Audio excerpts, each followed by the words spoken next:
Sa kabila ng naiulat na pananakit sa ilang Pilipino sa Taiwan, nanawagan naman ng ilang OFW sa Taiwan na huwag kaagad maniwala sa pagkalat ng maling impormasyon.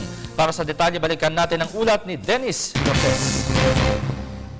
Dalawang grupo ng technical at investigative probers ng NBI ang patungo ng bansang Taiwan para simulan ng malalimang pagsusuri sa mahalagang concerns na makatutulong sa pagresolba sa Balintang Channel shooting incident kung saan isang Taiwanese fisherman ang namatay.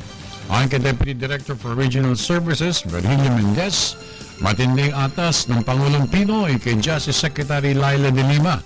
May importanteng matapos agad ang investigasyon upang mabawasan ang tensyon sa magkabilang panig.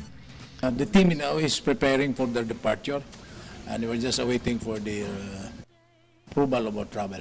More or less, ilan po ang composition ng group? About 8 of them, purely technical and some from the investigative. Kabilang sa mga masusing investigasyon ang inspeksyon sa fishing vessels ng Taiwan, re-autopsy ng bangkay ng biktima at ang ballistic exam sa sasakyang gamit ng biktima.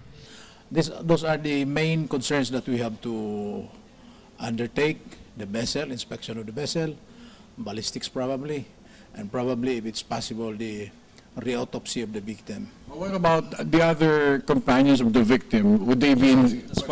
That's part of the plan. If we will be given that opportunity. We're still waiting for the final guidance or approval from the MICO and the TICO. Okay. Ulitin ko lang, sir, ano yung specific instructions ni Secretary via the President's orders? Well, it's very clear that we have to do it fast so that in one way or another we can probably ease the tension if there is any. Agad din sila makikipag-coordinate sa mga otoridad ng Taiwan at sa Embahada ng Pilipinas o MECO para makakuha ng tamang guidance at instructions sa mga ito para sa bayan. Ako naman si Noel Perfecto.